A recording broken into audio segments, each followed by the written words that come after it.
میرے رضا پیارے رضا، میرے رضا پیارے رضا، ملک کے سخن کی شاہی تم کو رضا مسلم، جس سمت آ گئے ہو سکے بٹھا دیے ہیں۔ الحمدللہ رب العالمین والصلاة والسلام علی سید المرسلین، اما بعد فاعوذ باللہ من الشیطان الرجیم، بسم اللہ الرحمن الرحیم۔ الصلاة والسلام علیکہ یا رسول اللہ وعلی آلکہ واصحابکہ یا حبیب اللہ، الصلاة والسلام علیکہ یا نبی اللہ وعلی آلکہ واصحابکہ یا نور اللہ۔ مدنی چینل کے ناظرین، مدنی چینل کا پروگرام ہے کلم رضا کی شاہکار، جس میں ہم اعلیٰ حضرت مجدد اعظم محدث اعظم مولانا شاہ امام احمد رضا خان علیہ رحمت الرحمن کے فتاوی، آپ کے رسائل اور آپ کی تحقیقات کا تعارف جانتے ہیں، اور کن کن موضوعات پر اعلیٰ حضرت امام اہل سنت نے قلم اٹھایا اور علم کے دریا بہا دیے، دلائل کے انبار لگا دیے، ان کو جاننے اور سمجھنے کی کوشش کرتے ہیں۔ آج کے پروگرام میں ہم اعلیٰ حضرت امام اہل سنت مجدد اعظم مولانا شاہ امام احمد رضا خان علیہ رحمت الرحمن کے اس شاندار رسالے کے بارے میں کچھ جانیں گے جو کہ بڑے شاندار موضوع پر ہے اور بڑے نور بار موضوع پر ہے، اور اعلیٰ حضرت امام اہل سنت کی حدیث دانی اور بالخصوص اصول حدیث، یعنی وہ قوانین، وہ قواعد جن کے ذریعے حدیث کو پرکھا جاتا ہے کہ یہ حدیث کس مرتبے کی ہے، اس کی سند کی کیا حیثیت ہے۔ یہ باقاعدہ ایک علم ہے جو درس نظامی میں پڑھایا جاتا ہے، علم اصول حدیث۔ اعلیٰ حضرت امام اہل سنت کو علم اصول حدیث میں بھی امامت اور مہارت کا درجہ حاصل تھا۔ یہ رسالہ اعلیٰ حضرت امام اہل سنت کی مہارت کی ایک واضح دلیل ہے کہ آپ کو علم اصول حدیث میں امامت کا مرتبہ حاصل تھا۔ علم اصول حدیث پڑھنے والے اساتذہ کرام، ٹیچرز اور طلبہ کرام کے لیے یہ رسالہ بڑی نعمت ہے کہ اس میں درجنوں احکامات اور درجنوں اصول بیان کیے گئے ہیں جن کے ذریعے ہم حدیث کی سند کے بارے میں جان سکتے ہیں۔ سوال کیا تھا اور جواب کیا تھا؟ اعلیٰ حضرت امام علیہ سنت سے ایک مختصر سا سوال کیا گیا کہ جب اذان میں نبی مکرم صلی اللہ تعالی علیہ وسلم کا نام نامی اسم گرامی محمد صلی اللہ علیہ وسلم آتا ہے تو تعظیم اور ادب کے لیے اپنے انگوٹھوں کو چوم کر آنکھوں سے لگانا آیا شرعاً جائز ہے یا نہیں، کس حدیث سے ثابت ہے؟ بظاہر سوال بڑا مختصر تھا، ان شارٹ اس کا جواب دیا جا سکتا تھا، لیکن چونکہ اس مسئلے اور سوال کا تعلق نبی کریم صلی اللہ تعالی علیہ وسلم کی عظمت اور محبت کے ساتھ تھا، لہٰذا اعلیٰ حضرت امام علیہ سنت نے تفصیل کے ساتھ جواب دیا، اور آپ سن کر حیران ہوں گے کہ یہ رسالہ جب اعلیٰ حضرت امام علیہ سنت نے مرتب فرمایا، تحریر فرمایا، آپ کی عمر مبارک صرف 29 سال تھی۔ 29 ایئر کے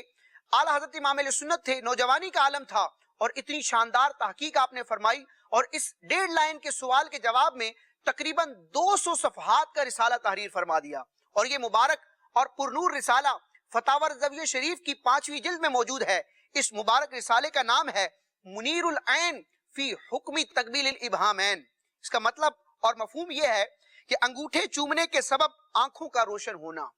یہ اعلیٰ حضرت امام علیہ سنت کی انتہائی نادر تحقیقات پر مشتمل رسالہ ہے، اور اصول حدیث کے حوالے سے ایک مینارہ نور ہے۔ ابتداً ہم وہ سوال سنتے ہیں کہ سوال کیا گیا تھا۔ چنانچہ پوچھنے والے نے کچھ یوں پوچھا، کیا فرماتے ہیں علماء دین اس مسئلے میں کہ اذان میں کلمہ اشہد ان محمد رسول اللہ سن کر انگوٹھے چومنا، آنکھوں سے لگانا کیسا ہے؟ مختصر سوال تھا، ایک آدھ روایت اور ایک آدھ فقہ کی کتاب کا حوالہ پیش کر دیا جاتا تو شرعی ذمہ داری فتوے کی پوری ہو جاتی، لیکن اعلیٰ حضرت امام علیہ سنت نے اس سوال کے جواب میں یہ پورا رسالہ تحریر فرمایا، منیر العین فی حکم تقبیل الابہامین۔ شروع میں اعلیٰ حضرت امام علیہ سنت نے ایک عربی کا خطبہ تحریر فرمایا جس میں حمد و ثنا ہے، درود و سلام ہے، پھر آپ جواب دیتے ہوئے ارشاد فرماتے ہیں کہ حضور پر نور صاحب لولاک صلی اللہ تعالی علیہ وسلم کا نام پاک اذان میں سنتے وقت انگوٹھے یا انگشتان شہادت یعنی شہادت کی انگلیاں چوم کر آنکھوں سے لگانا قطعاً یعنی بالکل جائز، جس کے جواز پر مقام تبرع میں دلائل کثیرہ قائم ہیں، یعنی اس کام کے جائز ہونے کے حوالے سے اگر شرعی دلائل دیے جائے تو وہ بہت زیادہ ہیں، اور خود اگر کوئی دلیل خاص نہ ہوتی تو منع پر شرع سے دلیل نہ ہونا ہی جواز کے لیے دلیل کافی تھا، جو ناجائز بتائے ثبوت دینا اس کے ذمے ہے۔ اعلیٰ حضرت امام اہل سنت نے اولاً یہ فرمایا کہ اس موضوع پر بہت سے دلائل موجود ہیں، کئی دلائل سے اس مسئلے کو ثابت کیا جا سکتا ہے، لیکن بالفرض اگر کوئی شرعی دلیل خاص دلیل نہ بھی ہوتی جس میں اس بات کا بیان ہوتا کہ نبی پاک علیہ الصلوۃ والسلام کے نام نامی سن کر تعظیم اور ادب کے لیے انگوٹھے چوم کر یا کلمے کی انگلی کو چوم کر آنکھوں سے لگانا جائز ہے، اگر کوئی دلیل نہ بھی ہوتی تو یہ شریعت کا اصول ہے کہ جس کام سے اللہ رسول نے منع نہ کیا، قرآن و حدیث میں جس چیز کی ممانت وارد نہ ہوئی تو وہ کام خود ہی جائز ہوتا ہے۔ اگر کسی کام کو ناجائز کہنا ہے تو ناجائز کہنے والا اس پر دلیل پیش کرے گا، کسی کام کو ناجائز یا حرام کہنے کے لیے دلیل کی حاجت ہوتی ہے، تو بالفرض اگر اس عمل محمود کے حوالے سے کوئی شرعی دلیل ثبوت نہ بھی ہوتا تو اس کا منع نہ ہونا، شریعت کی طرف سے اس معاملے کی ممانت نہ ہونا اس کام کے جائز ہونے کی دلیل ہوتا۔ پھر اعلیٰ حضرت امام علیہ سنت فرماتے ہیں، پھر یہاں تو حدیث و فقہ و ارشاد علماء و عمل قدیم سلف صلحاء سب کچھ موجود، یعنی انگوٹھے چومنا اور آنکھوں سے لگانا اس حوالے سے احادیث مبارکہ بھی موجود ہیں، فقہ کی کتابوں میں بھی اس کا حکم موجود ہے، اور علماء کرام کے ارشادات بھی اس حوالے سے واضح ہیں، اور جو اولیاء کرام ہیں، صوفیاء کرام ہیں، ان سے بھی یہ عمل منقول ہے، تو پھر اس کام کے جائز ہونے میں کیا شک کیا جا سکتا ہے۔ پھر امام علیہ سنت آگے فرماتے ہیں کہ یہ عمل سیدنا صدیق اکبر رضی اللہ تعالی عنہ سے بھی منقول ہے، حسنین کریمین سے بھی منقول ہے، اور حضرت سیدنا خضر علیہ الصلوۃ والسلام کے حوالے سے بھی اس طرح کی روایات ملتی ہیں۔ اور اسی کے ساتھ امت کے ایک بہت بڑے محدث اور بہت بڑے امام شمس الدین سخاوی رحمۃ اللہ تعالی علیہ نے اپنی شاندار کتاب المقاصد الحسنہ جو حدیث کے موضوع پر ہے، اس المقاصد الحسنہ میں بھی اس طرح کی روایات ذکر کی ہیں۔ پھر اعلیٰ حضرت امام علیہ سنت نے المقاصد الحسنہ سے چند روایات اس حوالے سے نقل فرمائی ہیں، ان میں سے ایک روایت ہم سنتے ہیں۔ چنانچہ امام شمس الدین سخاوی رحمۃ اللہ تعالی علیہ المقاصد الحسنہ میں تحریر فرماتے ہیں، جس کو اعلیٰ حضرت نے عربی عبارت کے ساتھ نقل کیا، اس کا ترجمہ ملاحظہ ہو کہ مؤذن سے اشہد ان محمد الرسول اللہ سن کر انگشتان شہادت کے پورے جانب باطن سے چوم کر آنکھوں پر ملنا اور یہ دعا پڑھنا، اشہد ان محمدن عبدہ ورسولہ رضیت باللہ ربا وبالاسلام دینا وبمحمد صلی اللہ تعالی علیہ وسلم نبیا۔ اس حدیث کو دیلمی نے مسند الفردوس میں حدیث سیدنا صدیق اکبر رضی اللہ تعالی عنہ سے روایت کیا ہے کہ جب اس جناب نے یعنی صدیق اکبر رضی اللہ تعالی عنہ نے مؤذن کو اشہد ان محمد الرسول اللہ کہتے سنا، یہ دعا پڑھی جو ابھی روایت کی گئی، اور دونوں کلمے کی انگلیوں کے پورے جانب زیری یعنی نیچے کی جانب سے چوم کر آنکھوں سے لگائے۔ جب صدیق اکبر رضی اللہ تعالیٰ عنہ نے یہ مبارک عمل کیا تو نبی پاک علیہ الصلوۃ والسلام یہ فعل ملاحظہ فرما رہے تھے۔ سرکار علیہ الصلوۃ والسلام نے ارشاد فرمایا، من فعل مثل ما فعل خلیلی فقد حلت علیہ شفاعتی او کما قال، یعنی جو ایسا کرے جیسا میرے پیارے یعنی صدیق اکبر نے کیا ہے اس کے لیے میری شفاعت حلال ہو جائے گی۔ تو یہ بشارت ہے کہ نبی کریم رؤوف الرحیم صلی اللہ تعالی علیہ وسلم کے نام نامی کو سن کر عقیدت و محبت اور ثواب کی نیت سے اگر انگوٹھوں کو چوما جائے، کلمے کی انگلیوں کو چوما جائے تو انشاءاللہ عز و جل نبی پاک علیہ الصلوۃ والسلام کی شفاعت سے حصہ ملے گا۔ اسی طرح اعلیٰ حضرت امام علیہ سنت المقاصد الحسنہ کی چند روایات کو ذکر کرنے کے بعد علم فقہ کی مشہور کتاب شرح نقایا جو کہ جامع الرموز کے نام سے پہچانی جاتی ہے، اس کی عبارت ذکر کرتے ہیں کہ فقہائے اسلام نے بھی